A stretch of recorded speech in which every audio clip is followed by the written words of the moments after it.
Bonjour à tous, bienvenue dans la revue d'actualité de ce 17 janvier. Coupe CAF au terrain Gaspard Camara. L'ambiance était studieuse ce jeudi après-midi. À 2 jours de leur choc décisif contre l'USM Alger, les joueurs du Yaraf de Dakar ont effectué leur dernière séance d'entraînement au complet à Dakar. La préparation pour le déplacement a connu quelques contretemps, notamment des retards dans la réception des billets d'avion. Mais grâce à une gestion réactive, la délégation voyagera en 2 groupes via Air Algérie. Le premier groupe s'envolera ce vendredi à 1h du matin, suivi du reste de l'encadrement technique demain à la même heure. Malgré ces difficultés, l'équipe reste concentrée sur l'objectif, décrocher une qualification historique. CHAN 2025, initialement prévu pour février 2025, a été reporté au mois d'août 2025 en raison des retards dans les préparatifs. Ce report a permis à plusieurs nations qui avaient auparavant renoncé à participer de revoir leurs décisions et de manifester leur intention de prendre part à cette édition tant attendue. Parmi les équipes qui ont décidé de participer au barrage,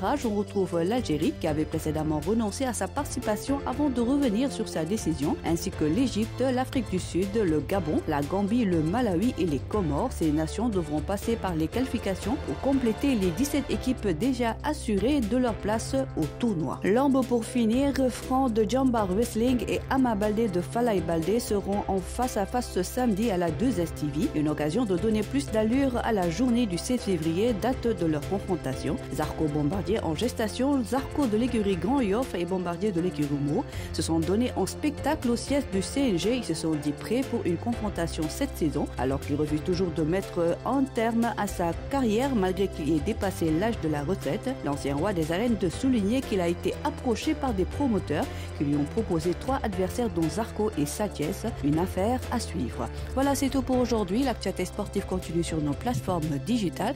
Quant à moi, je vous retrouve la semaine prochaine pour d'autres actus de nos lions.